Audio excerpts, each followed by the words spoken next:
In today's video, I'll focus on a potentially interesting approach for you to answer cultural fit questions in particular, and this is called the rule of three.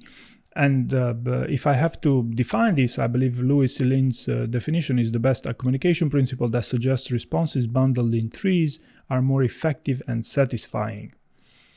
Right, so if you basically bundle your response in threes, they will become more interesting. I'll give examples in a moment, but why this three is a magic number? Well, the idea is that when you create a pattern, that is more likely to connect better with your interviewer. So the smallest number that you can create a pattern with is the number three, because if you just have two items, that's not really a pattern. And if you go beyond the number of three, the risk is that it will not be easy for your interviewer to retain all that information. It's very hard to memorize 5 or 7 or 9 items if you want. A little bit of background, just quickly, on who uses this rule of three. And actually, to quote from an article, the three-act structure is the dominant approach to screenwriting in Hollywood. Or Steve Jobs used this as a communication style as well. And when it comes to job interviews, there are some job interview coaches, such as Louis C. Lin, as I just mentioned, who like to dramatize answers to make the idea that you communicate more compelling, also using his digs method. So it's very important that you understand its purpose, that the purpose of this three-act method is to make your presentation style more engaging and more interesting. It doesn't apply to everyone. Not everyone is interested in making their presentation styles more interesting and more engaging. Sometimes, just communicating the idea that you want to transmit as simple as possible, as coherently as possible, is the best strategy, right? But if you are someone looking to make your communication style more engaging and more interesting, then please stay with me in this video. So what is the best use case for this rule of three? The best use case is to answer cultural fit questions. And the easiest examples, what's your strength? So if you answer with what's your strength with three strengths as examples, chances are your idea will be better received. Your answer will be better received if you want. Some people prefer to just give one and good, including myself, but others prefer to give three examples, right? And then probably the interviewer will follow up with you to dive deeper eventually and to develop more on one of these strengths. What's your weakness? Again, the same story. If you give three weaknesses, that's a perfectly acceptable answer if you find that you need this extra level of making your answer more interesting. Now, another example, what motivates you? If you give an answer to what motivates you, if you prepare this in advance, you will be looking for the three motivators going into the job that you're applying for, and I believe that's also an excellent example.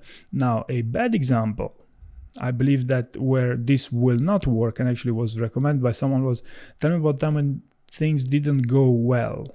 So basically a failure story. So the recommendation was to use three examples.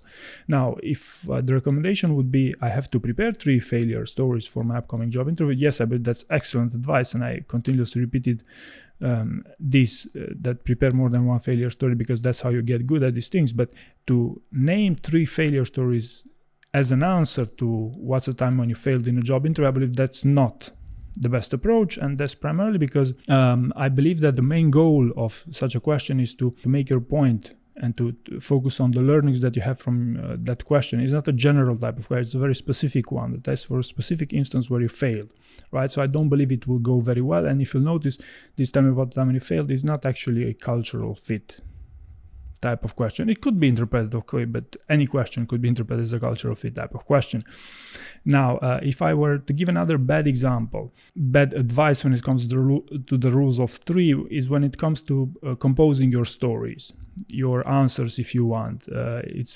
Rule of three could be also communicated in certain articles, such as having a beginning, a middle, and an ending. I don't believe that's the rule of three, because the rule of three talks about making your answer more interesting and more satisfying.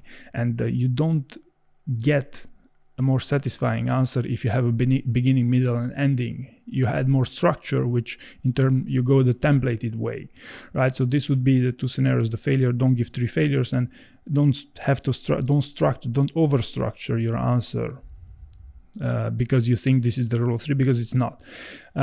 Other examples of questions that could be answered with the rule of three: why do you want to work for this company? If you would have to group three elements, would be for three reasons. I really like your culture, and you basically compliment the company. Then you talk about your differentiator when it comes to other candidates. And number three, you could talk about where you see yourself in 5 years. So if you have this three-step approach, chances are you'll create a pattern and eventually a more interesting and satisfying answer. Now, why this role?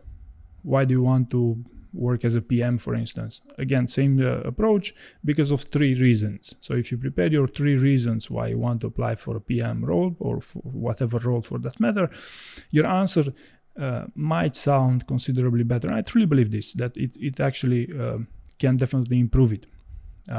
Another interesting example would be, why do you want to switch from being a PM in industry X to a PM in industry Y? This is of course a PM specific, but many people switch industries, so it could be also relevant for you. So if you prepare a three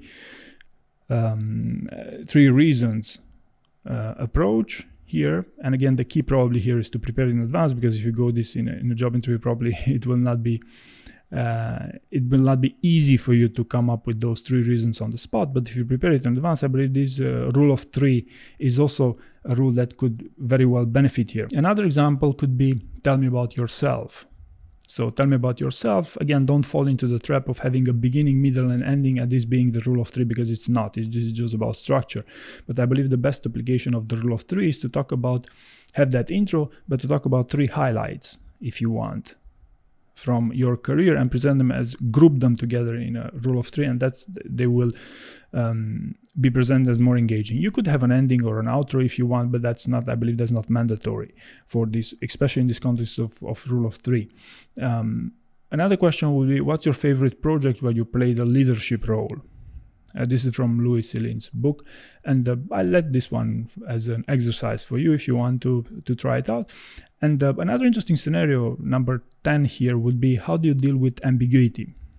So notice here, the question is very, very open-ended, or what's your management style, if you want. These types of questions, you could always have your three-step approach to deal with these things. Of course, preparation is key, but notice here the question is so open-ended that you can have an introductory statement. Like whenever I have to deal with an ambiguous situation, I have my three-step approach. Number 1, number 2, number 3, right? Your management style. My management style differs by the situation, but usually I have three main scenarios that I believe are the most relevant for these things. So again, this is the context where the rule of three is the most efficient in a job interview, and hopefully I gave you some interesting pointers here. So thank you very much for watching.